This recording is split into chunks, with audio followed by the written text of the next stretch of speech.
யாவருக்கும் ஆண்டவரும் இரட்சகருமாயிருக்கிற இயேசு கிறிஸ்துவின் நாமத்தில அன்பான வாழ்த்தலை தெரிவித்துக் கொள்கிறேன். நீங்கள் அதிகமாய் வீடுகளிலே உங்கள் ஜெப நேரத்தை பெருக்கிக் கொள்ளுங்கள். கர்த்தருடைய சமூகத்தை அதிகமாய் வாஞ்சியுங்கள். கர்த்தர் பெரிய காரியங்களை செய்வார். ஆமென். கர்த்தருடைய வார்த்தைக்கு நேராய் உங்களை கொண்டு போக விரும்புகிறேன். இன்றைக்கு என்னுடைய செய்தியின் தலைப்பு என்னவென்றால் புத்தி உள்ள ஆராதனை. ரெண்டு ஆராதனை உலகத்திலே நடக்கிறது. ரெண்டு ஊழியக்காரன் உலகத்தில் இருக்கிறான். ஒன்று புத்தி உள்ள ஊழியக்காரன், இன்னொன்று புத்தி இல்லாத ஊழியக்காரன். புத்தி இல்லாத ஊழியக்காரனை எழுதப்பட்டிருக்கிறது, மரத்தின் மேல் சிலர் வீட்டை கட்டுகிறார்கள், வைக்கோலின் மேல் கட்டுகிறார்கள், அவனவன் வேலைப்பாடு வெளிப்படும் என்று எழுதப்பட்டிருக்கிறது. அந்த வசனத்தை நீங்கள் வாசிக்கலாம். 1 கொரிந்தியர் 3:10. அது செய்தி வசனம் அல்ல. எனக்கு அளிக்கப்பட்ட தேவ கிருபையின்படியே புத்தியுள்ள சிற்பாசாரி போல அஸ்திவாரம் போட்டேன். வேறொருவன் அதன் மேல் கட்டுகிறான், அவனவன் தான் அதன் மேல் என்ன விதமாய் கட்டுகிறான் என்று பார்க்க கடவன். போடப்பட்டிருக்கிற அஸ்திபாரமாகிய இயேசு கிறிஸ்துவை அல்லாமல் வேறே அஸ்திபாரத்தை போட ஒருவனாலும் கூடாது. ஒருவன் அந்த அஸ்திபாரத்தின் மேல் பொன், வெள்ளி, விலையேற பெற்ற கல், மரம், புல், வைக்கோல் ஆகிய இவைகளை கட்டினால் அவனவனுடைய வேலைப்பாடு வெளியாகும். நாளானது அது விளங்க பண்ணும், ஏனெனில் அது அக்கினியினாலே வெளிப்படுத்தப்படும். அவனவனுடைய வேலைப்பாடு எத்தன்மை உள்ளது என்பது என்று அக்கினியானது பரிசோதிக்கும். புத்தி உள்ள வீட்டை கட்டுகிறவன் அருமையான அக்கினியினாலே சோதிக்கப்படும் போது புத்தி உள்ளவன் கட்டுகிற வீடு நிலை நிற்கும். ஆமென். ஆகவே புத்தி இல்லாத ஊழியக்காரன் இருக்கிறான். நீங்க இந்த ஊழியம் அருமையான சம்பளத்துக்கு ஊழியம் செய்கிற ஊழியம் அல்ல. இதுல ரிட்டையர்மென்றும் கிடையாது. நீங்கள் புத்தி இல்லாத ஜனங்கள் கட்டுகிற சபைகள் பெரிய சபைகளா இருக்கிறது. ஐயோ, எவ்வளவு பிரமாண்டமா இருக்கும்.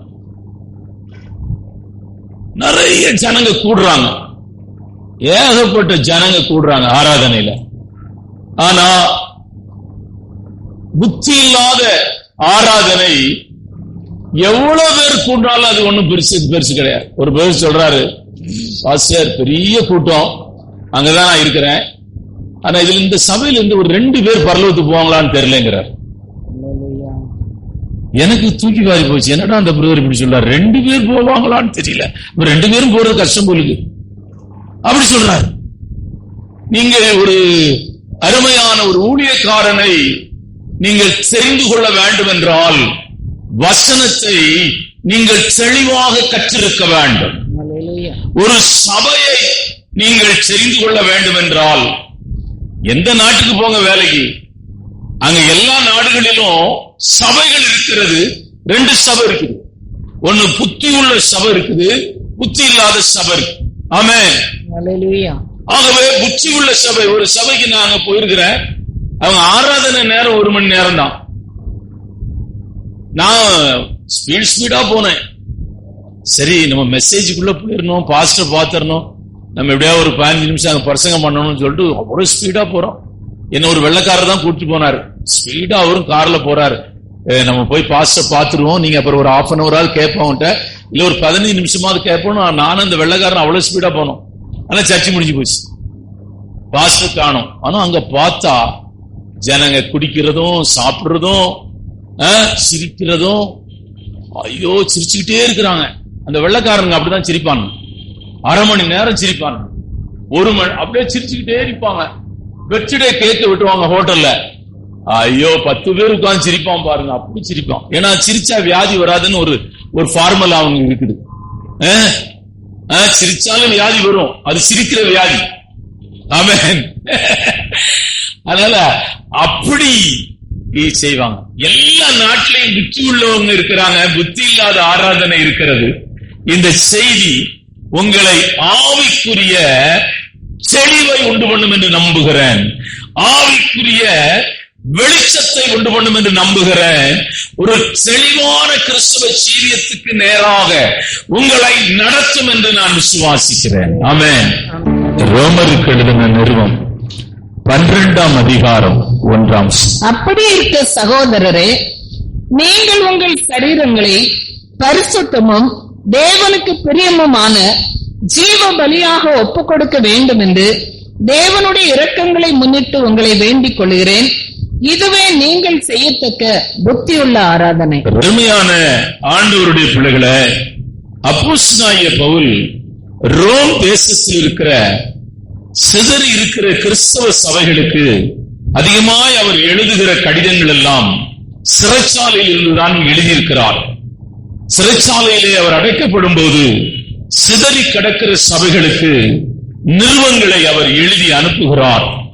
ரோம் தேசத்தில இருக்கிற சபைகளுக்கு நீங்கள் ஒரு புத்தியுள்ள ஆராதனை செய்ய வேண்டும். அநேகர் புத்தி கட்டவர்களாய் புத்தி இல்லாத ஆராதனை செய்கிறவர்களை போல நீங்கள் செய்யக்கூடாது. உங்கள் ஆராதனை புத்தியுள்ளதா இருக்க வேண்டும் என்று எழுதுகிறார். காரணம் என்னவென்றால், அந்த நாட்களில் 2 ஆராதனை நடந்தது. ஒன்று, முற்பிதாவாகிய தேவனை அவர்கள் ஆராதித்தார்கள். அவர்கள் நியாய பிரமாணங்களை மையமாக வைத்து இயேசு கிறிஸ்துவை புறம்பே தள்ளி அவர்கள் ஆராதித்தார்கள். இன்றைக்கும் இஸ்ரவேல் தேசத்தில் இப்படிப்பட்ட ஆராதனை நடக்கிறது. இயேசுவை அவர்கள் தள்ளிவிடுகிறார்கள், தள்ளிவிட்டு ஒரு ஆராதனை நடக்கிறது. ஆகவேதான் பவுல் எழுதும்போது எழுதுகிறார், ஏனென்றால் அனுபவ ரீதியாக எழுதுகிறார். ரோமருக்கு எழுதும்போது எழுதுகிறார், நான் பாவத்திலே கட்டப்பட்டிருந்தேன், சாபத்திலே கட்டப்பட்டிருந்தேன், மரணத்திலே கட்டப்பட்டிருந்தேன், யார் என்னை விடுதலையாக்க கூடும் என்று கதறினேன். இந்த ஆவியின் பிரமாணம் என்னை விடுதலையாக்கிச்சு. இந்த ஆராதனை தான் புத்தியுள்ள ஆராதனை. ஆமென். அல்லேலூயா.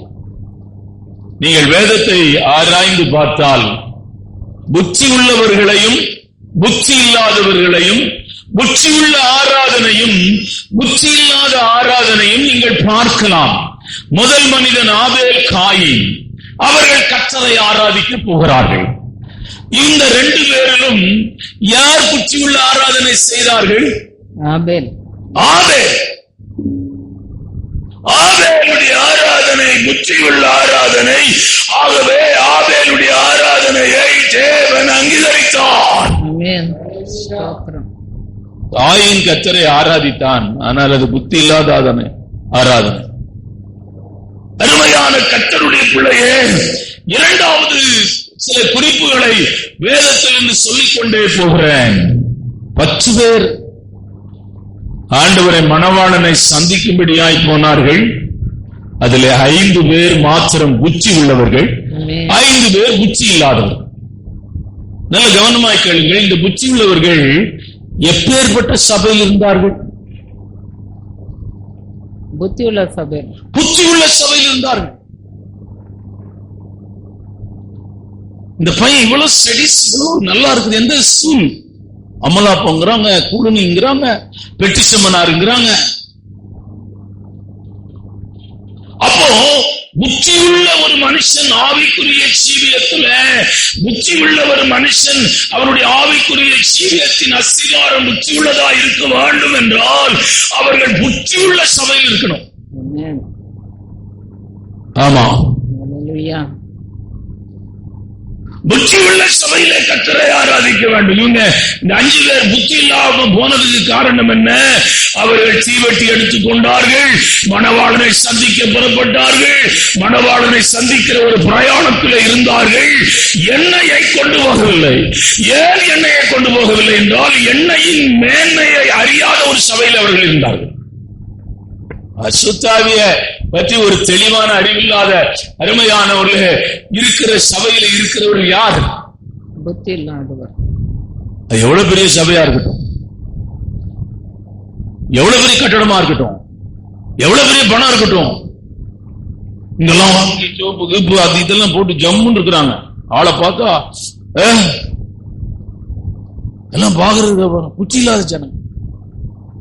நேற்று வாக்கிங் போறேன், ஒரு பையனுக்கு கம்யூனியன் கொடுக்குறாங்களா, ஃபர்ஸ்ட் கம்யூனியனா, தொப்பி கிப்பி எல்லாம் போட்டுருக்கிறார். பிஷப் இப்படி நிற்கிறார், கம்யூனியன் கொடுக்கிறார். ரெங்கசாமி கிட்ட நிற்கிறார். ரெங்கசாமி போகும்போது கயிறு கட்டி விடுவார்னு நினைக்கிறேன் அவனுக்கு. ஆமா, முதல் கம்யூனியன். இது ஒரு பெரிய பங்கனா கல்யாண மண்டபம் எடுத்து நடத்துறாங்க. ஐயோ, அந்த பையனுக்கு இயேசுநாதர் யாருன்னே தெரியாது. இத ஒரு பங்கனா வச்சுக்கிறாங்க. மாசம் மாசம் நம்ம கம்பெனியில் எடுக்கிறத வால் போஸ்டர் போட்டு ரெங்கசாமியை கூப்பிடணும். ஆமா, அருமையான ஆண்டவருடைய பிள்ளையே, இந்த நாடுல புத்தி உள்ள ஒரு ஆராதனை. Glory to God. இல்ல ஒரு மாதிரி இருக்கிறீங்க. நீங்க போகும்போது சபையை விட்டு போகும்போது புத்தி உள்ளவர்களாதான் போகணும். ஆமென், ஆமென். Foolish, முட்டாள். ஆண்டவர் சொல்றாரு, கதவு அடைக்கப்பட்டுச்சு. ஆண்டவரே, நாங்க பந்தம் எடுத்தோம், பிரயாணம் பண்ணினோம், உங்க தெரியும், உங்க சந்திக்க தான் வந்தோம், எல்லாம் சரிப்பா. என்ன கொண்டு வராம வந்ததுனால உங்கள்கிட்ட பேச கூட விரும்பல. எல்லாரும் அபிஷேகம் பெற்று ஆவியிலே நிரம்பி கர்த்தரை துதிக்க வேண்டும் என்று நாங்க இங்க இருந்து ஜெபம் பண்ணிட்டே இருக்கிறோம். ஆமென். அடுத்தபடி புத்தி இல்லாதவர்கள் யார் என்றால், புத்தி உள்ள சபையிலே புத்தி இல்லாதவர்கள் இருக்கிறார்கள். அதுதான் ரொம்ப கொடுமை. என்னடா பாஸ்டர், புத்தி உள்ள சபையில எப்படி புத்தி இல்லாதவர்கள் இருக்க முடியும்? 18 வருஷமா சர்ச்சைக்கு போறா அந்த சபை. அருமையான தேவனுடைய பிள்ளைகளே, புத்தி உள்ள சபை. இல்லைன்னா இயேசுநாதர் அங்க பிரசங்கம் பண்ண போயிருப்பாரா? ஆமென். அங்கே 18 வருஷமாய் ஒரு மகள் இப்படியே நடக்கிறாள். அவள் ஊனியா இருக்கிறதை பற்றி நீங்க எல்லாரும் பாக்குறீங்க. அவ புத்தி இல்லாத இருக்கிறத யாருமே பார்த்தது இல்ல. ஆண்டவர் சொன்னாரு, அவளுக்கு புத்தி இல்ல. வாசிக்கலாமா? அப்பொழுது 18 வருஷமாய் பலவீனப்படுத்தும் ஆவியை கொண்ட ஒரு ஸ்திரீ அங்கே இருந்தாள். அவள் எவ்வளவும் நிமிரக்கூடாத கூனியாய் இருந்தாள். இயேசு அவளை கண்டு நம்மிடத்தில் அழைத்து, ஸ்திரீயே, உன் பலவீனத்தினின்று விடுதலை ஆக்கப்பட்டாய் என்று சொல்லி அவள் மேல் தமது கைகளை வைத்தார். உடனே அவள் நிமிர்ந்து தேவனை மகிமைப்படுத்தினாள். எப்ப புத்தி வந்துச்சு? இயேசுநாதர் பிரசங்கம் பண்ணும்போதுதான் அவளுக்குள்ள இருக்கிற அசுத்த ஆவி வெளியே போய் புத்தி வந்தது. இன்னொருத்தர் புத்தி இல்லாதவங்களை 2 பேர் ஜெபம் பண்ண போனாங்க. ஒருத்தர் அவன் என்ன நினைச்சிருந்தா, நம்ம ரொம்ப புத்தி உள்ளவன் சொல்லி நான் தசமபாகம் கொடுக்கிறேன், காணிக்க கொடுக்கிறேன், அதை கொடுக்கிறேன், இதை கொடுக்கிறேன் சொன்னா, ஆண்டவர் சொல்றாரு, அவன் அல்ல, இவனே நீதிமானாக்கப்பட்டான். ஏன் இவன் நீதிமானாக்கப்பட்டான் என்றால், அவன் தேவ சமூகத்திலே ஒரு புத்தி உள்ள ஆராதனை செய்தான். ஆமென், ஆமென், ஆமென், ஆமென். ஹல்லேலூயா. உங்க கிருபைதான் என்னை தாங்குகின்றது, உங்க கிருபைதான் என்னை நடத்துகின்றது, உங்க கிருபைதான் என்னை தாங்குகின்றது.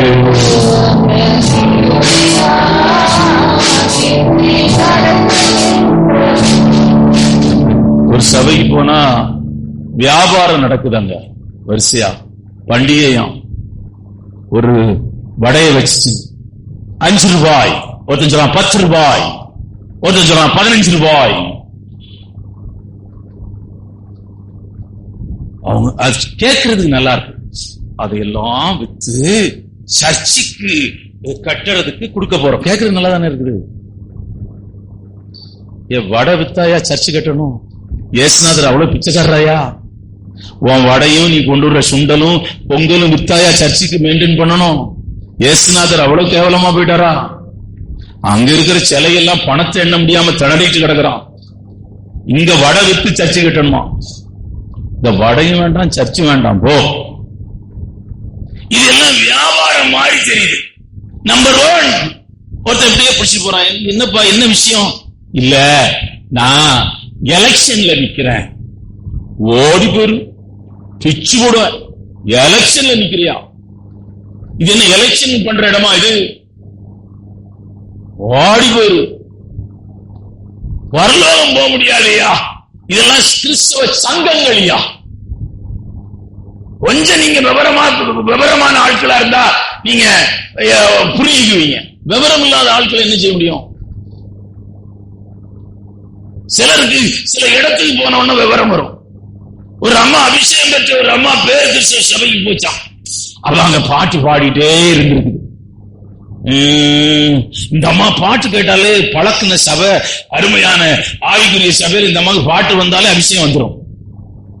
நம்ம கண்ட்ரோல் பண்ணி அந்த கூட கூட்டிட்டு போனோம். இங்க இருந்து அபிஷேகம் ஆவில் நிறைய இருக்கு, சத்தம் போடலாம், இந்த சபையில வைக்க கூடாது, அமைதியா இருந்து அமைதியா போடணும். நான் அது ஒத்துக்கிட்டு தான் வந்துச்சு, அமைதியா இருப்பேன். பாட்டு போடும்போது அந்த அம்மால கண்ட்ரோல் பண்ண முடியல. அது சோதர சோதர சோதர சோதரனாரா. ஐயர் வந்தார். இந்த அம்மா சபை மாறி வந்திருக்கிற நீ இந்த சபையில நீ இது செய்யக்கூடாது, அந்த சபை வேற, இதோடி முடிச்சுக்கோ.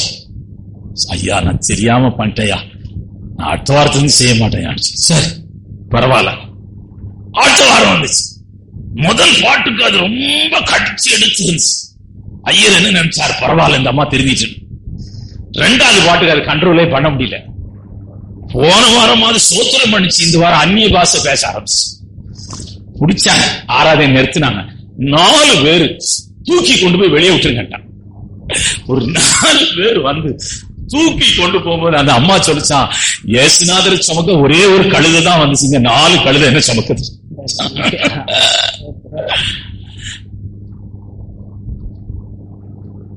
நீங்கள் ஒரு புத்தியுள்ள ஆராதனை செய்கிறவர்களாய் மாற வேண்டும். பத்திரிகை என்ன பத்திரிகை தெரியுமா? தமிழ்நாட்டுல உங்களுக்கு தெரியாது, நீங்களாம் இப்ப வந்தாங்க. முதல் பத்திரிகை வருகை தூதன் தேவதாசன். அவர் தான் பத்திரிகை. அவர் யாருன்னா நாகர் கோயில் இருக்கிற CSI சர்ச் ஐயர். ஆண்டவரை ஏற்றுக்கொண்டார்.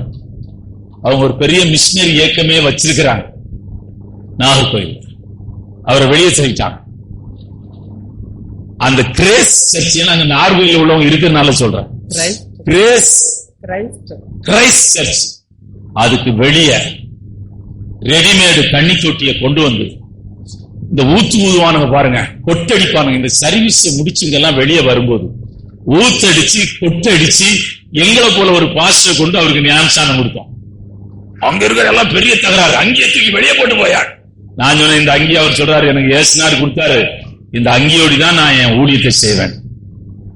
செத்து போயிட்டார். 120 வயசு வரை இருந்திருக்காரு. நான் வயசான காலத்துல ஒரு நாள் பார்க்க போயிருந்தேன். ரொம்ப வயசாயிட்டவர். எதுக்காய் சொல்ல வருகிறேன் என்றால், கர்த்தர் உன்னை அழைத்தது, ரட்சித்தது, அபிஷேகித்தது எல்லாம் ஒரு புத்தியுள்ள ஆவிக்குரிய ஜீவியம் செய்யும்படியா. ஸ்பிரிச்சுவல் லைஃப் அருமையான வெறும் ஞானஸ்தானம் பெற்றுட்டோம், அபிஷேகம் பெற்றுட்டோம், வரம் பெற்றுட்டோம், தீர்க்க தரிசன வரம் இருக்குது, சுகமாக்குற வரம் இருக்குது, எல்லாம் இருக்கட்டும், நல்லதுதான்.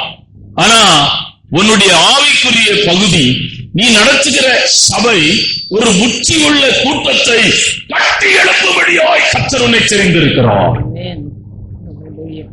அப்போ இந்த புத்தியுள்ள சபையில எப்படிப்பட்டதான பலி செலுத்துகிறவர்களா இருக்க வேண்டும் என்றால், அதே வசனத்தில் எழுதப்பட்டிருக்கிறது, ஜீவ பலியாய் தங்களை பலிபீடத்திலே ஒப்பு கொடுக்கிற மனிதன் புத்தியுள்ள மனிதன். அவன்தான் புத்தியுள்ள ஆராதனை செய்ய முடியும். பழைய ஏற்பாட்டின் பலியை நான் கொஞ்சம் சொல்லிக் கொண்டு போகிறேன், வசனமெல்லாம் எடுக்க நேரமாயிரும். பழைய ஏற்பாடு நீங்கள் ஏன் இந்த பலி ஒன்று வந்தது என்றால், முதல் மனிதன் பாவம் செய்ததினாலே, முதல் மனிதன் விழுந்து போனதினாலே, பலியினாலே மாத்திரம் அவன் பாவங்கள் நிவர்த்தியாகி அருமையான இழந்து போன தேவனோடு கூட தொடர்பு கொள்ள முடியும். முதல் பலி எங்கே செலுத்தப்பட்டது என்றால், ஏதேன் தோட்டத்திலே செலுத்தப்பட்டது. தேவனே அதை பலியிட்டு ஆட்டை பலியிட்டு அருமையான அந்த தோல் உடை எடுத்து அவனுக்கு உடுத்தித்தான். ஏதேன் தோட்டத்திலிருந்து பலி ஆரம்பிக்கப்பட்டது. பழைய ஏற்பாட்டு புத்தகத்தை நீங்கள் தொடர்ந்து வாசித்துக் கொண்டே வந்தால், பழைய ஏற்பாட்டின் விசுவாசிகள் பிரமாணம் கொடுப்பதற்கு முன்பதாக கல்லுகளை நாட்டி அங்கே பலி செலுத்தி கர்த்தரை தொழுது கொண்டார்கள். அடுத்து நீங்கள் தொடர்ந்து வேதத்தை வாசித்துக் கொண்டு வந்தால், அருமையான மோசே கட்டின ஆசரிப்பு கூடாரத்திலே வெண்கலத்திலே பலிபீடம் செய்யப்பட்டது. ஒரு மனிதன் கர்த்தரை தொழுது கொள்ள வேண்டும் என்றால், ஒரு மனுஷன் கர்த்தரை ஆராதிக்க வேண்டும் என்றால் அவன் பலி செலுத்த வேண்டும். ஒரு மனிதன் அந்த பலிபீடத்திலே அவன் பலி செலுத்த வேண்டும். அவன் பலி செலுத்தினால், இங்கிலீஷ் பலி செலுத்தினால் அருமையான ஆண்டவருடைய பிள்ளைகளை அவன் தேவனோடு கூட தொடர்பு கொள்ள முடியும். பழைய ஏற்பாடு சபைக்கு வருகிறவர்கள் எல்லாம் ஆட்டை கொண்டு வந்து அந்த ஆட்டின் மேலே தன் கைகளை வைத்து அவன் தன் பாவத்தை அறிக்கை செய்வான். அந்த ஆடு அருமையான வெட்டப்படும் போது, அருமையான, நான் போன வாரம் சாயங்காலம் ஒரு வார்த்தை சொன்னேன், அது என்னையே ரொம்ப தொட்ட வார்த்தை. அருமையான அந்த ஆடு சொல்லுமா, இவனுக்காக நான் பலியா இருக்கிறேன், இவனுக்காக நான் ரத்தம் சிந்திருக்கிறேன், இவன் பாவத்தை மன்னிக்க வேண்டும் என்று தேவனிடத்திலே கூக்குரல் இடுமா? ஆமென். ஆகவே அருமையான பலியை குறித்து வேத புஸ்தகத்திலே 9 விதமான பலிகள் இருக்கிறது. நான் 10வது பலியை உங்களுக்கு சொல்லி பிரசங்கிக்கிறேன். முதலாவது பலி, அருமையான வேத புஸ்தகத்தை நீங்கள் வாசித்தால் தகன பலி. இரண்டாவது பலி பாவ நிவாரண பலி. வசனம் எல்லாம் எடுத்த நேரமாயிரும். மூன்றாவது பலி குற்ற நிவாரண பலி. நான்காவது பலி போஜன பலி. ஐந்தாவது பலி பாவ நிவாரண பலி. ஆறாவது பலி சமாதான பலி. ஏழாவது பலி ஸ்தோத்திர பலி. எட்டாவது பலி பஸ்காவாகிய பலி. 9வது பலி அஞ்ஞான பலி. 9 பலி இருக்கிறது. 10வது பலி, அருமையான தேவனுடைய பிள்ளைகளை, நம்முடைய ஆண்டவராகிய இயேசு கிறிஸ்து கல்வாரி சிலுவையில அந்த பலிபீடத்துல பலியான பலிதான் 10வது பலி. ஆமென். அந்த பலிபீடத்திலே தன்னை அடிக்க ஒப்பு கொடுத்தார். ஏன் சிலுவையை கற்று தெரிந்து கொண்டார் என்றால், சிலுவையிலே தான் பாவம் செய்த மனிதன் தண்டனை வைக்கப்பட்டிருந்தது. ஆகவே பாவம் செய்த மனிதனுடைய தண்டனையை அவர் ஏற்றுக்கொண்டார். ஆகவே அவர் சிலுவையிலே அடிக்கப்பட்டார். ஆமென்.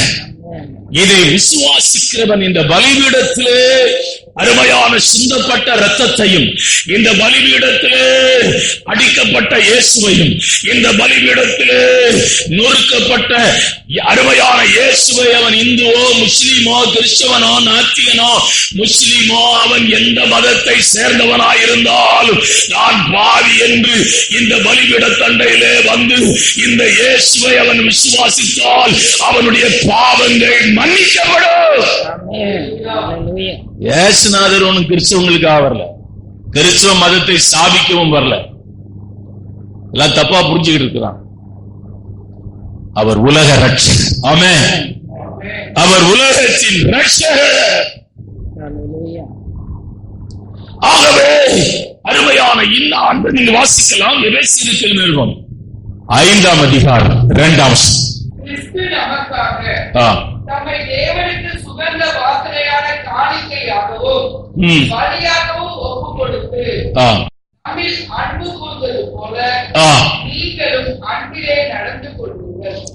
எபிரேயருக்கு நிறுவனம் 9ஆம் அதிகாரம் 14ஆம் ஆவியினாலே தம்மை தாமே பழுதற்ற பலியாக தேவனுக்கு ஒப்புக் கொடுத்த கிறிஸ்துவினுடைய இரத்தம் ஜீவனுள்ள தேவனுக்கு ஊழியம் செய்வதற்கு உங்கள் மனசாட்சியை செத்த நிலையில் சுத்திகரிப்பது எவ்வளவு நிச்சயம். அடுத்த ஒரு பலியை பவுல் எழுதுகிறார். மறுபடியும் ரோமருக்கு எழுதின நிருபம் 12ஆம் அதிகாரம் 1ஆம் வசனத்தை வாசிக்கலாம்.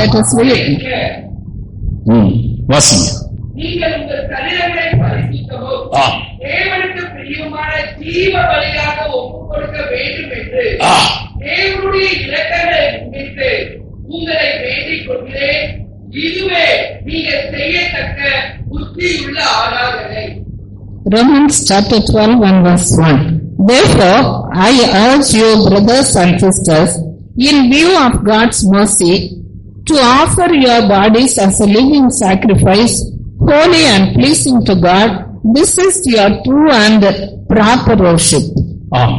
ஒரு ஜீவ பலியை அப்போஸ்தலனாகிய பவுல் இங்கே எழுதுகிறார். Apostle Paul is writing about the living sacrifice here. ஜீவ பலிக்கு தங்களை ஒப்புக் கொடுக்கிறவர்கள் தான் புத்தியுள்ள ஆராதனை செய்ய முடியும். Those who commit themselves to a living sacrifice can only do a wise worship. இந்த காலவேளையில கர்த்தரை ஆராதிக்க வந்திருக்கிற உங்களை தேவன் ஒரு புத்தியுள்ள ஆராதனைக்கு அழைக்கிறார். The Lord is calling each and every one of you who are present here to do a living sacrifice for Him. ஒரு புத்தியுள்ள ஆராதனைக்கு செய்யும்படியாய் கர்த்தர் உங்களை இந்த உலகத்திலே வேறு பிரித்து அநேக பேர் கிறிஸ்தவ சபைகளில் இருந்து கூட உங்களை பிரித்து இங்கே கொண்டு வந்திருக்கிறார். The Lord has separated you from the nominal churches to worship Him and do a living sacrifice to Him. புத்தியுள்ள ஆராதனை செய்கிற மனிதர்கள் தங்களை ஜீவ பலியாய் ஒப்புக் கொடுக்கிறவர்கள். Those who are doing a wise and living worship, they will do a living sacrifice to Him. இவர்கள் புத்தியுள்ள ஆராதனை தான் செய்கிறார்கள் என்பதை எப்படி நாம் அடையாளம் கண்டுகொள்வது? How can we identify that they are doing a living sacrifice? நான் அந்த அடையாளத்தை தான் இந்த காலவேளையிலே உங்களோடு கூட நான் பேச போகிறேன். I am going to tell you about the sign of the people who are doing this worship.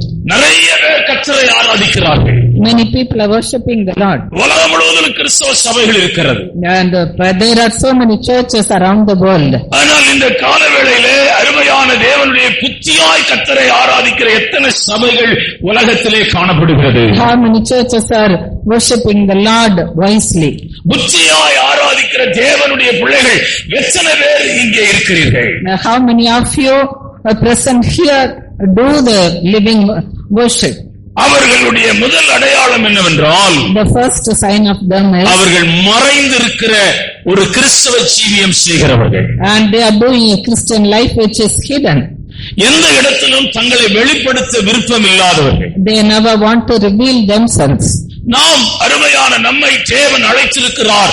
அந்த அழைப்பே மகா பெரிய பாக்கியம். The Lord has called us. It is a great privilege for us. உங்களுக்குள்ளே ஒரு மகா பெரிய ரட்சிப்பை கர்த்தர் கொடுத்திருக்கிறார். The Lord has given an exceedingly great salvation. ஆண்டவருடைய கிருபையை நீங்கள் பெற்றிருக்கிறீர்கள். You have received the grace of God. இயேசு கிறிஸ்துவின் சரீரமாய் இருக்கிற சபையிலே நீங்கள் இணைக்கப்பட்டிருக்கிறீர்கள். You have been joined in the body of Christ, the church. இதே உங்களுக்கு பூமியிலே கிடைத்த மகா பெரிய பாக்கியம். This is the most privilege you have found in this world. ஜனங்கள் இந்த ரட்சிப்பை காணாதபடி அவருடைய ஆத்துமா அக்கினியும் கந்தகமும் எரிகிற கடலை நோக்கி பிரயாணம் பண்ணுகிறது. Lakhs and lakhs of people are dying without knowing Christ, and they are going to the lake of fire and brimstone.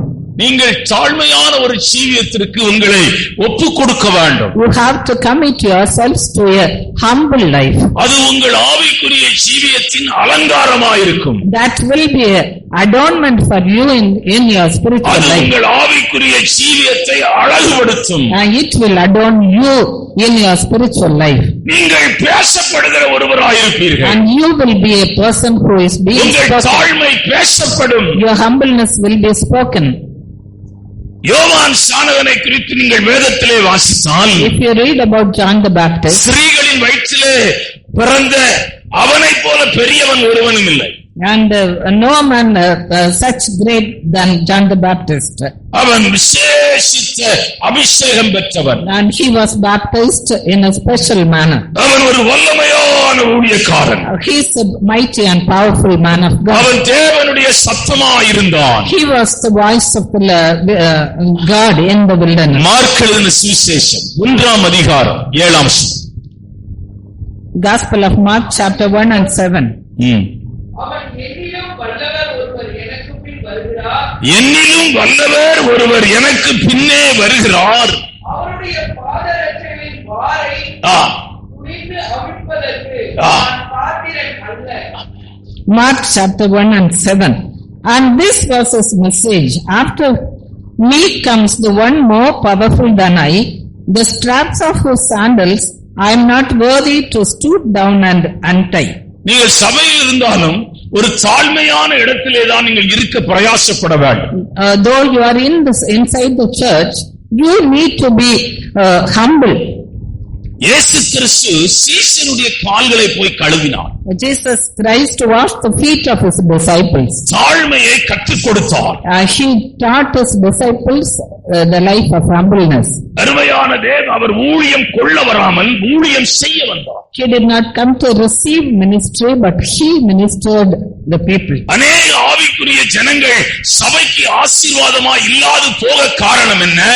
The reason for many people of God being a blessing to the church, அவர்கள் பின்மாற்றத்திலே போக காரணம் என்ன? What is the reason for them to backslide? அவர்களுக்குள்ளே ஒரு தாழ்மையான ஜீவியம் இல்லை. They do not have a humble life in them. தங்களை ஒரு பெரிய மனிதர்களாக நினைக்கிறார்கள். They think themselves great. ஆண்டவர் சொல்லுகிறார், பெருமை உள்ளவனுக்கு கர்த்தர் எதிர்த்து நிற்கிறார். And the word of God says that God resists those who are proud. தாழ்மை உள்ளவனுக்கோ கிருபை அளிக்கிறார். He gives grace to the humble. நீங்கள் ஊழியம் என்பது நீங்கள் வெறும் பிரசங்கிப்பது மாத்திரமல்ல. Minister is not only preaching the word of God, பாடுவது மாத்திரமல்ல, not only singing songs. வேறு பகுதியும் இருக்கிறது. There are so many other parts. அதுதான் தாழ்மையாய் ஜீவிக்க பழகுகிற ஒரு இடம். And that is the place where we learn to be humble. பெருமை இருந்தால், if you have pride in ஒரு வேலை செய்ய நீங்கள் உங்களை ஒப்புக் கொடுங்கள். If you are proud, you need to humble yourself. You have to wash the பெருமை இருந்தால், if you are proud, நீங்கள் துடைக்கிற வேலைக்கு போங்க. and you have to mop the floor. Ambedkar வந்தார், வந்தாருக்கார் அம்பேத்கர் வந்து இதை தொடச்சார். அவர் ஒரு போலீஸ்கார். அவர் வந்து தொடச்சார். எனக்கு ரொம்ப ஹார்ட் ரொம்ப டச் ஆச்சு. Brother Ambedkar mopped the floor. ஆமென். ஆண்டவர் நீங்கள் எந்த ஒரு காரியமும் சிறிய காரியங்களை நீங்கள் செய்ய பழகிக் கொள்ளுங்கள். You need to do the least things. என்ன அருமையானதே மேன்மையான இடத்தை கர்த்தர் உங்களுக்கு கொடுப்பார். The Lord will exalt you and place you in the higher places. நீங்கள் தாழ்மையா இருக்க அவர் சொல்கிறார். அருமையான யோவான் எழுதின சுவிசேஷம் 3ஆம் அதிகாரம் 30ஆம் வசனம். John chapter 3 and 30. அவர் பெருகவும் நான் சிறுகவும் வேண்டும். அவர் சொல்றாரு, நான் எப்படி இருக்கணும்னா சிறுக வேண்டும் சொல்றார். He must become greater, I must become less. அவர் பெருக வேண்டும். He must increase. இந்த பூமியின் யாத்திரையில எவ்வளவு கர்த்தரை உங்கள் ஜீவியத்திலே உயர்த்த முடியுமோ உயர்த்துங்கள். In the life of faith, you have to exalt the Lord as much as you can. மற்றவர்கள் என்ன சொல்லுகிறார்கள் என்று யோசிக்காதீர்கள். Do not consider about others. உங்களை ஒரு தேவனுடைய பிள்ளையாய் காண்பித்துக் கொள்ளுங்கள். You must need to show yourself as the child of God. அவமானம் உண்டு. There are tribulations. நிந்தை உண்டு. We have பாடுகள் உண்டு. We have lot of trials and tribulations. இயேசுவை பின்பற்றுவதனால எத்தனையோ காரியங்களை இழந்திருக்கிறேன். Many times we have lost so many things for following Jesus. என்னை காரி துப்பினார்கள். Many times I have been என்றால் நான் ஒரு கிறிஸ்தவ குடும்பத்திலிருந்து வரவில்லை. I did not come from a Christian family. ஒரு ரோமன் காத்தலிக் விசுவாசி கூட எங்க குடும்பத்துல கிடையாது. Not even a single Christian in our house. யாரும் கிடையாது. No one. அருமையான தேவனுடைய பிள்ளைகளே, ஆகவே சிலரை நாம் இழக்க வேண்டும். நம்மை அற்பமாய் ஜனங்கள் பார்ப்பார்கள். People will look at us in a despising way. ஆனால் ஒன்று மாத்திரம் உங்களுக்கு சொல்லுகிறேன். One thing I say unto you, நீங்கள் உங்களை தாழ்த்த as you humble yourself, உங்களை தேவன் உயர்த்தி கொண்டே போவார். and the Lord will keep exalting you. நீங்கள் உங்களை உயர்த்த as you exalt yourself, தாழ்ந்து கொண்டே போவீர்கள். you will be. இதுதான் formula. This is the formula. கர்த்தருடைய சமூகத்திலே உங்களை தாழ்த்துங்கள். You need to humble yourselves in the presence of God. வாசிக்கலாம் நீதிமொழியின் புத்தகம் 22ஆம் அதிகாரம் 4ஆம் வசனம். Proverbs chapter 22 and verse 4. தாழ்மைக்கும் கர்த்தருக்கு பயப்படுதலுக்கும் வரும் பலன் ஐஸ்வர்யமும் மகிமையும் ஜீவனும் Humility is the fear of the Lord. Its wages are riches and honor and life. ஐஸ்வர்யமும் Riches, என்ன வருது? ஐஸ்வர்யம் வருகிறது, தாழ்மைக்குள்ளே மறைந்து கிடக்கிறது. Ganam, கனம் வருகிறது, honor ஆனர் வருகிறது. and life. Jeevan. Amen. Hallelujah. புத்தி உள்ளவர்களை நான் இரண்டாவது அடையாளத்துக்கு நேராக உங்களை கூட்டிக் கொண்டு போகிறேன். The second sign of the wise people. நீங்கள் புத்தி உள்ளவர்களாய் இருந்தால், If you are wise, நீங்கள் பலிபீடமாய் இருக்கிற கர்த்தருடைய சபையிலே பூரணமாய் பலியிடும்படி உங்களை ஒப்புக் கொடுப்பீர்கள். you will commit yourselves completely in the altar, the church of God. புதிய ஏற்பாட்டின் பலிபீடம் ஆண்டவராய் இயேசுவாய் இருக்கிறார். The altar of the New Testament is Jesus Christ. புதிய ஏற்பாட்டின் பலிபீடம் இயேசு கிறிஸ்துவின் இரத்தமாய் இருக்கிறது. The altar of the New Testament church is the blood of Jesus. புதிய ஏற்பாட்டின் பலிபீடம் கர்த்தருடைய வசனமாய் இருக்கிறது. The altar of the New Testament church is the word of God. புதிய ஏற்பாட்டின் பலிபீடம் அருமையான தேவனுடைய சபையாய் இருக்கிறது. The altar of the New Testament church is the church of God. இந்த பலிபீடத்திலே நீங்கள் பலி செலுத்தினவர்களாய் இருந்தால் உங்கள் ஜீவியம் தாழ்மையான ஜீவியமாய் காணப்படும். தாழ்மையான ஜீவியமுடையவர்களாய் இருந்தால் நீங்கள் புத்தி உள்ளவர்கள், பலி செலுத்தி இருக்கிறீர்கள், தேவனால் நீங்கள் அங்கீகரிக்கப்படுகிறவர்கள். If you are doing sacrifice in the altar of the New Testament church, you will be the wise ones, and if you are wise, you will receive the. இரண்டாவது, பரிசுத்தத்தை வாஞ்சிக்கிறவர்களாக இருக்க வேண்டும். Secondly, we need to desire for holiness. ரொம்ப கஷ்டமான பகுதி இதுதான். It is the hardest part. ஏனென்றால் நமக்குள்ளே நாம் அருமையான விழுந்து போன மனிதனுடைய பாவத்தின் வித்து அருமையான தேவனுடைய நம்முடைய சரீரத்திலே இருக்கிறது. Because we have the seed of the fallen man inside us. நம்மை அறியாமலே நமக்குள்ளே பாவம் வாசம் பண்ணுகிறது. Without our knowledge, sin is being inside us. பாவம் நம்மை அடிமைப்படுத்த விரும்புகிறது. Sin wants to enslave us. பாவம் நம்மை நித்திய நரகத்துக்கு கொண்டு போகும்படியாய் பிரயாசப்படுகிறது. And sin is trying to take us to the பாவம் நம்மை சாபத்துக்கு நேராய் நடத்த பிரயாசப்படுகிறது. And sin is trying to lead us to curse. பாவத்திற்குள்ளே மரணம் இருக்கிறது. There is death inside. பாவத்திற்குள்ளே வறுமை இருக்கிறது. There is poverty in sin. பாவத்துக்குள்ளே அருமையான துக்கம் இருக்கிறது. There is sorrow in sin. பாவத்திற்குள்ளே வேதனை இருக்கிறது. வேதனை இருக்கிறது. There is sorrow and pain in கலக்கம் இருக்கிறது. and also confusion. அது நம்மை அறியாமலே நம்மை மேற்கொண்டு வருகிறது. And many times we are being overcome by. ஏன் நீ அழுது கொண்டிருக்கிறாய்? Why are you crying? சரியவில்லை. I don't know why. ஏன் நீ சமாதானம் இல்லாமல் இருக்கிறாய்? Why are you without peace? தெரியல. I don't know. ஒரு பயம் எனக்குள்ள இருக்கு. I have fear in me. ஏன் தெரியல. I don't know why. ஒரு பயம் இருக்கு. I have fear. ஒரு சிஸ்டர் கடல்ல இருந்து சிஸ்டருக்கு போன் பண்ணுவாங்க. 30 தடவையாவது போன் பண்ணிருப்பாங்க. பயமா இருக்குது, பயமா இருக்குது, பயமா இருக்கு.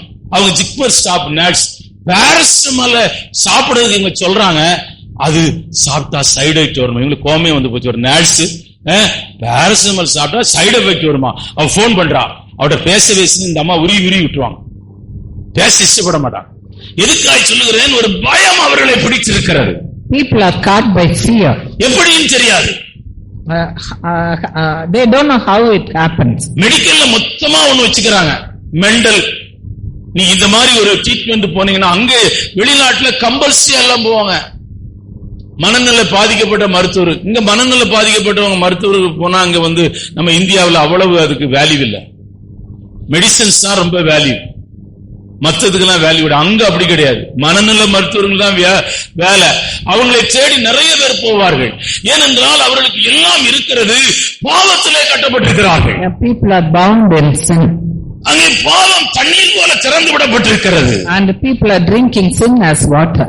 அருமையான கர்த்தருடைய பிள்ளையே, இந்த கால வேளையில பாவம் முன்னோடு கூட போராடுகிறது. And the sin is waging war with you.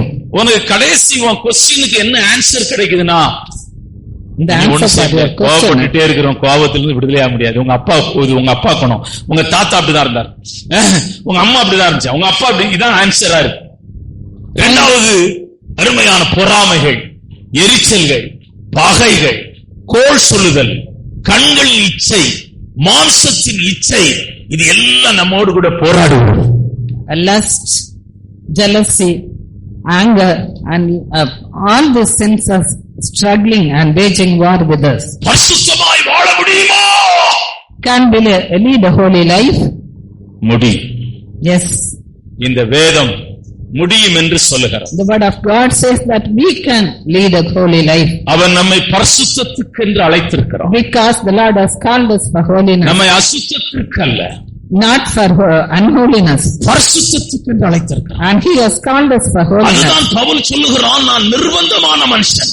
That is why Paul was saying that I am a பாவ சரீரத்திலிருந்து யார் என்னை விடுதலையாக்க கூடும் என்று எழுதுகிறார். And he writes that who can deliver me out of this wretched state. நீங்கள் வாசிக்கலாம் 1 கொரிந்தியர் 9ஆம் அதிகாரம் 27ஆம் வசனம். 1 Corinthians chapter 9 and 27. மற்றவர்களுக்கு பிரசங்கம் பண்ணுகிற நான் தானே ஆகாதவனாய் போகாதபடிக்கு என் சரீரத்தை ஒடுக்கி சரீரத்தை நீங்கள் ஆளுகை செய்ய உங்களுக்கு உதவியாயிருக்கிறது உபவாச ஜெபம். To control your body, you need to fast and pray. உபவாச ஜெபம்னு வச்சிருக்குது. நோட்டீஸ் அப்படிதான் பார்த்தேன். எத்தனை பேர் அங்க உபவாசத்துல வருவாங்க. ஆனால்தான் ஜெப முகாம்னே வச்சுட்டோம் நாங்க.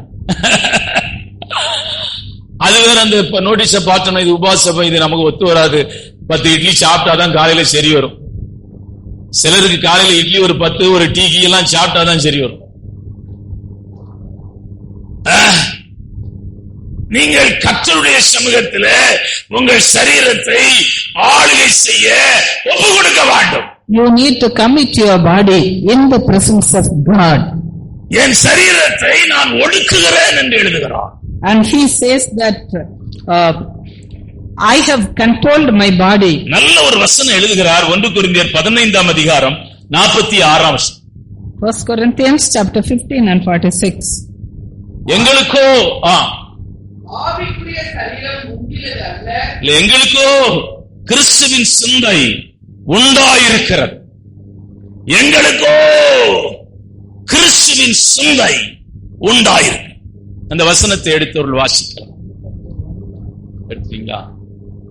பவுல் எழுதுகிறார், நான் மாம்சத்துக்குரிய மனிதனாயிருந்தேன், என்னை மாம்சம் ஆளுகை செய்தது, என் மாம்சம் என்னை அடிமைப்படுத்தினது. அதற்கு 1 கொரிந்தியர் 2 கடைசி வசனம் வாசிங்க. கர்த்தருக்கு போதிக்கத்தக்கதாக அவருடைய சிந்தையை அறிந்தவன் யார்? எங்களுக்கோ கிறிஸ்துவின் சிந்தை உண்டாயிருக்கிறது. எங்களுக்கோ கிறிஸ்துவின் சிந்தை உண்டாயிருக்கிறது. But we have the mind of Christ. முதலாவது அவன் மாம்ச சிந்தை உடையவனாய் இருப்பதற்கு என்ன காரணம்? What is the reason for him to have the carnal mind? புத்தி இல்லாத ஒரு சபையில் இருந்தான். Because he was in a church which was foolish. நியாயப்பிரமாணத்திலே கட்டப்பட்டிருந்தான். He was bound in the law of Moses. நியாயப்பிரமாணத்துக்கு அடிமையாயிருந்தான். He was enslaved by நியாயப்பிரமாணத்திலே தேறினவனாயிருந்தான். He was learned and educated. பக்தி வைராக்கியம் உள்ளவனாயிருந்தான். He was a zealous man. அது அவனை விடுதலையாக்கவில்லை. It did not deliver him. ஆவிக்குரிய சபையாயிருக்கிற ஆவிக்குரிய சபையே அவனை விடுதலையாக்கிற்று. The spiritual church alone could set him free. ஆவிக்குரிய சபைதான் வெற்றியுள்ள சபை. And the spiritual church is the wise church. நீங்கள் ஆவிக்குரிய சபையில் அங்கத்தினராய் இருக்க வேண்டும். You need to be a member of the spiritual church. உங்கள் குடும்பம் ஆவிக்குரிய சபையிலே அருமையான இணைக்கப்பட்டிருக்க வேண்டும். Your family should be joined in the spiritual church. எங்களுக்கோ கிறிஸ்துவின் சிந்தை உண்டாயிருக்கிறது. But we have the mind of Christ. நீங்க சரீரத்தை கூட ஒரு வழியில சரி பண்ணிடலாம். We can control our body. உங்க சிந்தையை மாத்திரம் சரி பண்ண முடியாது. But we cannot. நீங்க தான் உட்கார்ந்து இருக்கிறீங்க. எத்தனை முறை வீட்டுக்கு போயிட்டு வந்தீங்க? Your நீங்க தான் mind, உட்கார்ந்து இருந்தீங்க. ஆஸ்பத்திரிக்கு போயிட்டு வந்தீங்க. your mind will keep flying here and there. நீ இங்க தான் இருந்தீங்க. You are here. எல்லாம் இங்கதான் இருந்திருக்கிறீங்க. Though you are present here, ஆனா உங்க சிந்தையில பெரிய போராட்டத்தோடு இங்க உட்கார்ந்துருக்கீங்க. இந்த ஆள் எப்போ நம்மளுக்கு அறுத்து முடிப்பான், நம்ம வெளியே போலான்னு இருக்கிறீங்க. you have a struggle in your mind. உங்க எண்ணம் எங்க இருக்கிறது? Where is your thoughts? உங்க உணர்வு எங்க இருக்கிறது? Where is your mind? பின்னாடி கொஞ்சம் பசங்க இருந்து உட்கார்ந்து சிரிச்சுக்கிட்டு ஹாயா உட்கார்ந்து இருக்கிறான். அவங்க சிந்தை இங்க இல்லை. The children do not have their அவரு mind பசங்க here. பண்ணிட்டு இருக்கிறாயா, ஒரு வாலிபன் ஜன்னல் ஓரமாய் உட்கார்ந்து நல்ல தூங்கி பொத்துன்னு விழுந்து செத்து போயிட்டான். When Paul was preaching, an young man was sitting in the window sill and he fell down and died. உங்க சிந்தையை மாற்றினா எந்த ஜெயில போட்டாலும் மாற்ற முடியாது. சரீரத்தை வேணா கைய கால போட்டு ஒரு மருந்து ஒரு 4 தூக்க மாத்திரை போட்டு ஆளு ஜம்முன்னு படுத்து கிடப்பார். எலும்பு முதலாம் போட்டு விட்டுறோம். ஆனா சிந்தைக்கு மாத்திரை இருக்குதாயா? சிந்தையை மாற்றுவது கஷ்டம். Transforming the mind is a difficult thing. ஏன்னா சிலரு மெண்டல்ல பல டைப் இருக்கு. அதுல ஒண்ணுன்னா திட்டுறியா இந்தா தண்ணிய ஊத்து படுத்தே தூ. ஆனா சிட்டு அந்த மயக்கம் தெரிஞ்சவனா மறுபடியும் ஸ்டார்ட் பண்ண. ஆகவே சிந்தை மாற்றப்பட வேண்டும். The mind need to be transformed. நிறைய பேருடைய சிந்தை பாதிக்கப்பட்டிருக்கிறது. Many people are affected in their mind.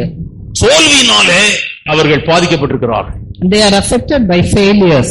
வெட்கத்தினாலே பாதிக்கப்பட்டிருக்கிறார்கள். They are affected by reproach. மனிதனுடைய அருமையான சத்தத்தினாலே பாதிக்கப்பட்டிருக்கிறார்கள். They are affected by the words of the எதிர்காலத்தை குறித்து பயத்தினாலே பாதிக்கப்பட்டிருக்கிறார்கள். People are bound by the fear of future. சாப்பாடு கிட்ட பிளேட்ல உட்கார்ந்து சாப்பிடலான்னு இப்படி எடுத்தா வாய்க்குள்ள போக மாட்டேங்குது. Not able to eat. ஏன்னா சிந்தை பாதிக்கப்பட்டிருக்கிறது. Because they are affected in their mind. எண்ணம் பாதிக்கப்பட்டிருக்கிறது. Their thoughts. இந்த கால வேளையிலே தேவனாகிய கர்த்தர் உனக்கு ஒரு அற்புதம் செய்ய போகிறார். என்ன அற்புதம் என்றால் உன் சிந்தை மறுரூபமாக்கப்படும். The Lord is going to perform a miracle in your mind. That is to transform your mind. உன் சிந்தை மறுரூபமாக்கப்படும். Your mind will be transformed. உன் எண்ணம் மறுரூபமாக்கப்படும். Your thoughts and mind உன் உணர்வு மறுரூபமாக்கப்படும். உன் பேச்சு மறுரூபமாக்கப்படும். Your speech will be உன் transformed. பார்வை மறுரூபமாக்கப்படும். Your sight will be transformed. ஆகவே தேவனுடைய பிள்ளைகளை வாசிக்கலாம். 1 கொரிந்தியர் 2:16 வாசிக்கலாம். மறுபடியும் வாசிக்கலாம். எங்களுக்கோ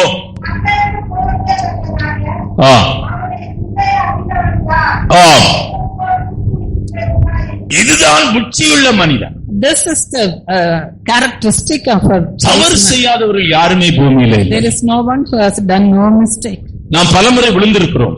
Many times we have fallen. நாம் ஒருவேளை சரீரத்திலே விழாட்டாலும் புத்தியிலே சிந்தையிலே நாம் பாவம் செய்திருக்கிறோம். Many times we have committed sin in the mind. நீங்கள் கர்த்தருடைய சமூகத்திலே வந்து எப்படி ஜெபிக்க வேண்டும் என்றால், எனக்கு பலன் தாரும். We need to ask strength to overcome all this. என் புத்தியை மறுரூபமாக்கும்.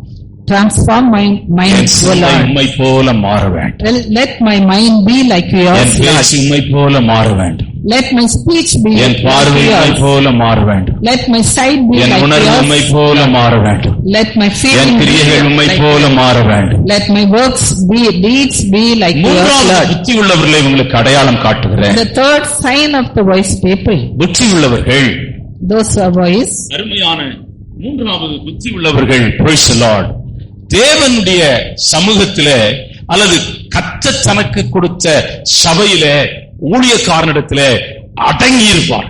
They will subject themselves under the guidance of the servant of the Lord. 1 பேதுரு 5:6. 1 Peter chapter 5 and 6. வாசிக்கலாம்.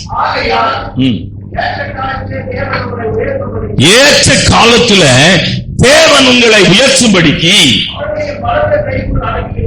பலத்த கையிலே அடங்கியிருங்க. Humble yourselves therefore under God's mighty hand, that he may lift you up in due time. அவருடைய உயர்வு யாருக்கு இருக்கிறது? அடங்கி இருக்கிறவர்களுக்கு. அவருடைய ஆசீர்வாதம் யாருக்கு இருக்கிறது? Who will receive the blessings of the Lord? அடங்கி இருக்கிறவர்கள். Those who are under being subjected. இல்லாத ஒரு சபையை உங்களுக்கு அடையாளம் காட்டுகிறேன். I want to show you a church with brother and மிஷினா. பிரதர்னா யார் வேணாலும் பிரசங்கம் பண்ணலாம். ஒரு சீட்டு கொடுப்பாங்க, அந்த சீட்டை எடுத்துட்டு வந்து அவர் பிரசங்கம் பண்ணுவார். அங்க பாஸ் கிடையாதான், எவனுமே அடங்கி இருக்கவன் கிடையாது. இண்டிபெண்டன்ட் ஸ்பிரிட் இன் ஈவில் ஸ்பிரிட். நீங்கள் அவங்க அப்பா வீட்டுல பையன் வந்து அம்மா சொல்றதெல்லாம் நான் கேட்க மாட்டேன், நான் இந்த சபைக்கு இந்த வீட்டுக்கு தலைவர்னா நீங்க எப்படி ஒத்துக்குவீங்க? கர்த்தர் ஊழியக்காரனை வைத்திருக்கிறார். சிலரை போதகராகவும், சிலரை தீர்க்கதரிசியாகவும், சிலரை அப்போஸ்தலராகவும், சிலரை தீர்க்கதரிசியாகவும் கர்த்தர் வச்சிருக்கிறார். ஊழியக்காரனுக்கு அடங்கி இருக்காத ஒரு காலம் உருப்படவே மாட்டான். ஒரு தாய் தகப்பனுக்கு அடங்கி இருக்காத பிள்ளைகள் ஒரு காலம் ஆசீர்வாதமா இருக்க மாட்டாங்க. அவனுடைய ஏதோ குறைகள் இருக்கதான் செய்யும். நீ அடங்கி இருக்க வேண்டும். You need to be under the control of the parents. பள்ளிக்கூடத்துக்கு போகாமல நீங்க படிக்கலாம், அது தெரியுமா உங்களுக்கு? பள்ளிக்கூடத்துக்கு நீங்க போக தேவையில்ல. 8 இருந்து நீங்கள் 12 படிப்பதற்கு வாய்ப்பு இருக்கிறது. சிவி டியூட்டோரியல் சென்டர் 12 இருந்து நீங்கள் பிஏ படிக்கிறதுக்கு வாய்ப்பு இருக்கிறது. Open university. டாக்டர் கூட படிக்கலாம், ஒன்னும் பிரச்சனை இல்லை. நீ அங்க எங்க படிச்சுட்டு வந்து இங்க வந்து பாஸ் ஆயிட்டா போதும். அதுக்குதான் பேப்பர் வருத வெளியே ஆயிட்ட, அது ஒண்ணு வாங்கி வச்சு பரிசு எழுதி பாஸ் ஆயிடும், நீங்க டாக்டர் ஆயிரும். அருமையான ஆண்டவருடைய பிள்ளையே, நீங்கள் அடங்கி இருந்தால் தான் கற்றுக்கொள்ள முடியும். If you are under the control of a pastor or the parents, you will be blessed. Doctor Justin Prabhakaran அடிக்கடி ஒரு வார்த்தை சொல்லுவார், கற்றுக்கொள்ளுகிறவன் தான் கற்றுக் கொடுக்க முடியும். Those who learn only can teach. நீங்கள் கற்றுக்கொள்ளுகிற இருதயம் வேண்டும். You need to have the heart to அப்பொழுதுதான் கற்றுக் கொடுக்க முடியும். Then only you will be able to teach. நீங்கள் ஊழியம் செய்யறேன்னா நீ ஒரு ஊழியக்காரன் அடங்கி இருந்தியா? ஒரு சபைக்கு அடங்கி இருந்தியா? இல்ல, அவன் நீ கற்றுக் கொடுக்க முடியாது. நான் ஒரு இந்துவா இருந்தனா அவன்கிட்ட கேட்பேன், இத கேட்பேன். அடங்கி இருக்கிற ஒரு இருதயம் வேண்டும். We should have பவுல் பெரிய ஊழியக்கார். பவுல் எடுத்தே நான் மறுபடியும் வரேன். அவனை ஆண்டவர் சந்திச்ச போது அனனியா என்னும் ஒரு ஊழியக்காரனிடத்தில் அனுப்புகிறார். அப்போஸ்தலர் 9ஆம் அதிகாரம் 17 18 வாசிக்கலாம். அனனியா போய் வீட்டுக்குள் பிரவேசித்து கையை வைத்து, சகோதரனாகிய பவுலே, நீ வந்த வழியே உனக்கு தரிசனமான இயேசுவாகிய கர்த்தர் நீ பார்வை அடையும்படிக்கு பரிசுத்த ஆவியினாலே நிரப்பப்படும்படிக்கும் என்னை அனுப்பினார் என்றான். உடனே அவன் கண்ணிலிருந்து நீர் செல்லுதல் போன்றவைகள் விழுந்தன. அவன் பார்வை அடைந்து எழுந்திருந்து ஞானஸ்நானம் பெற்றான். Then Ananias went to the house and entered it. Placing his hands on Saul, he said, Brother Saul, the Lord Jesus who appeared to you on the road as you were coming here has sent me so that you may see again and be filled with the Holy Spirit. Immediately something like scales fell from Saul's eyes and he could see again. He got up and was baptized, and after taking some food, he regained his strength. அவனை ஒரு சாதாரண ஊழியக்காரனிடத்திலே கர்த்தர் அனுப்புகிறார். He was sent to an ordinary. இப்போ இவன் யாரு? அருமையான இவன் பெரிய ஆளு. Now he has become a great preacher. உலக பிரகாரமாகவும் பெரிய ஆளு. In the world, தேவ சத்தத்தை தமஸ்குவிலே கேட்டு விட்டான். He heard the voice of God. அவருடைய வெளிச்சத்தை பார்த்து விட்டான். He saw the light of God. ஊழியக்காரனாய் தன்னை ஒப்பு கொடுத்து விட்டான். He committed himself to be the servant. இதோடு அவனுடைய ஆவிக்குரிய வாழ்க்கை நிறைவாகவில்லை.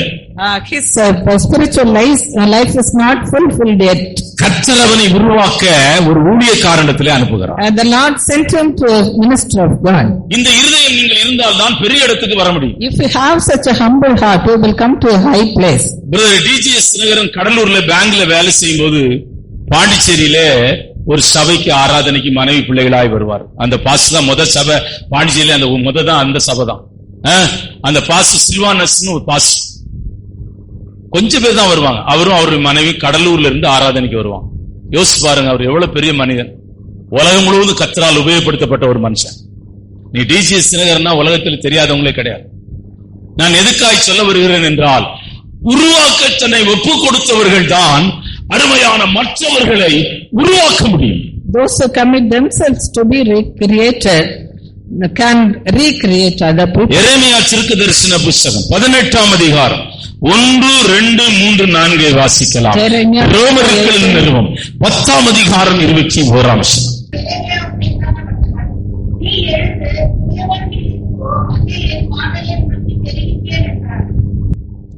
This is the word of God. This is the word that came to Jeremiah from the Lord. Go down to the potter's house, and there I will give you my message. So I went down to the potter's house, and I saw him working at the wheel. But the pot he was shaping from the clay was marred in his hands. So the potter formed it to another pot, shaping it as seemed best to him. உடைந்து போன ஒரு மண்ணை, உடைந்து போன ஒரு பாத்திரத்தை குயவன் உருவாக்குகிறார். The potter was making a pot out of the marred clay. கர்த்தர் உன்னை mighty man ஆக மாற்றுவார். The Lord wants you to be a mighty man. Super natural man ஆக, ஒரு வித்தியாசமான பாத்திரமாய் கர்த்தர் உன்னை உருவாக்குவார். The Lord wants to make you a supernatural man. மகளே, கர்த்தர் உன்னை உருவாக்கும்படி அழைத்திருக்கிறார். The Lord has called you to recreate you. நீ சபையிலே கர்த்தர் உன்னை தீர்க்கதரிசியாக எழுப்புவார். The Lord will make you a prophetess. நீ தேசத்துக்கு தீர்க்கதரிசனம் சொல்லுவாய். And you will prophesy to the உடைந்து போன மனிதனுக்கு தீர்க்கதரிசியாய் கர்த்தர் மாற்றுவார். The Lord will make you a prophet to the broken person. தபித்தாள் எழும்பும் போது அநேகருக்கு ஆசீர்வாதமாய் இருந்தாள். When Tabitha was risen, she was a blessing to many. இன்னொரு பெண்ணை வேதத்திலே நீங்கள் பார்க்கிறீர்கள், கிராமங்கள் பாழாய் கிடந்தன. And another woman, Deborah. யார் அவங்க பேரு? Deborah. Deborah. என்ன? தெபோராள். அவள் எழும்பும் அளவும் பாழாய் கிடந்தது. Until she was risen. உன் மூலமாய் குடும்பம் கட்டப்படும். The villages were desolate. சபை கட்டப்படும். And through you the church will be built. கட்டப்படும். The ministry will be built. உன் குடும்பம் கட்டப்படும். And your family, உன் பிள்ளைகள் கட்டப்படுவார்கள். Your children will be built. தேசத்துக்கு நீ ஆசீர்வாதமாய். You will be a blessing to the land. அருமையான கர்த்தருடைய ஆசீர்வாதமான மாத்திரமாய் மாற்றுவார். The Lord will make you a vessel of blessing. வெளிநாட்டிலிருந்து வந்த மதர் தெரசா இந்தியாவுக்கே ஆசீர்வாதமா இருந்திருக்கிறார். Mother Teresa was a blessing to the land of India. India தேசத்துக்கு ஆசீர்வாதமா இருந்திருக்கிறார். And she was a blessing to. ராணுவ மரியாதையோடு அவர்களுடைய சடலம் அடக்கம் பண்ணப்பட்டது. And she was buried with நிறைய மிஷனரிகளுக்கு அந்த ஒற்ற ஸ்டாம்பில் அவங்க படம் போட்டிருக்கு. அரசாங்கம் அதை செய்திருக்கிறது. அவர்கள் இந்த தேசத்திற்கு ஆசீர்வாதமா இருந்திருக்கிறார்கள். She was a blessing to the land. உனக்கு ஒன்னும் தேவையில்ல, கர்த்தர் தெரிஞ்சிருக்கிறார். The Lord has chosen. ஞானிகளை வெட்கப்படுத்தும்படி பைத்தியங்களை தெரிந்து கொள்றார். The Lord has chosen the foolish people. இங்க யாராவது சயின்டிஸ்ட் இருக்கீங்களா? நாசால வேலை செய்யறவங்க இங்க யாராவது வந்திருக்கீங்களா? இல்ல இங்க தும்பால வேலை செய்யறவங்க யாராவது வந்திருக்கீங்க? யாரும் வரல. ஆனா நீங்க எல்லாம் பெரிய சயின்டிஸ்டா இருக்கிறீங்க, உங்களுக்கு தெரியாது. எப்படி சிஸ்டர் சிரிக்கிறாங்க. பரலோகத்துக்கு போற வழியை நீங்க கண்டுக்கிறீங்கம்மா, சயின்டிஸ்ட் தானே. You have found the way to heaven. இயேசுநாதரை கண்டுக்கிறீங்க, சயின்டிஸ்ட் தானே நீங்க. You have found Jesus Christ. அவன் ராக்கெட்டுங்கிறான், நீ போய் அவன்கிட்ட போய் கேட்கணும், நீ ரட்சிக்கப்பட்டுக்கிறியா, அபிஷேகம் பெற்றுக்கிறியா, கிருபை பெற்றுக்கிறியா? அவன் எனக்கு அப்படி ஒண்ணுமே நான் பாடத்துல படிக்கலையம்மா. நம்ம சயின்டிஸ்டியா? பரலோகத்துக்கு போற வாசல் தெரியுமா? இந்த சந்திர மண்டலத்துக்கு தான் போக வழியை தெரிஞ்சிருக்கிறான். நம்ம நிச்சயமாய் வாழ்கிற வழியை தெரிந்திருக்கிறோம். We have found the way to go to the eternal. ஞானிகளை வெட்கப்படுத்தும்படி பைத்தியங்களை தெரிந்து கொள்கிறார். பலமுள்ளவைகளை வெட்கப்படுத்தும்படி பலவீனங்களை தெரிந்து கொள்கிறார். உள்ளவைகளை அவமாக்கும்படி இழிவானவைகளையும் அற்பமானவைகளையும் தேவன் தன் கரத்தில் எடுத்து உபயோகப்படுத்துகிறார். ஒரு கழுதைய ஊழியக்காரனுக்கு பிரசங்கிக்கு அனுப்புறாரியா? ஒரு மீனை ஒரு ஊழியக்காரனை திருத்துறதுக்கு அனுப்புறாயா? கழுதை கூட பேசுற ஆண்டவர், மீன் கூட பேசுற ஆண்டவர், உன் கூட பேச மாட்டாரா? கேட்கல பாஸ்டர், ஒண்ணுமே கேட்கல, ஜெபத்துல ஒண்ணுமே கேட்கலைங்கிற. இனி எல்லாம் கேட்க பாருங்க. ஸ்தோத்திரம். ஆண்டவருடைய சத்தத்தை நீ கேட்பாய், ஆண்டவருடைய பிரசன்னத்தை உணர்வாய், ஆண்டவருடைய மகிமை உணர்வாய். நான்காவது பேசி முடிச்சறேன். நான்காவது, praise the Lord. I want to conclude with the fourth point. அருமையான தேவனுடைய பிள்ளைகளே, praise the Lord. மத்தேயு சுவிசேஷம் 25ஆம் அதிகாரம் 8ஆம் வசனம். Matthew chapter 25 and 8. புத்தி உள்ளவர்களை வாசிக்கலாம்.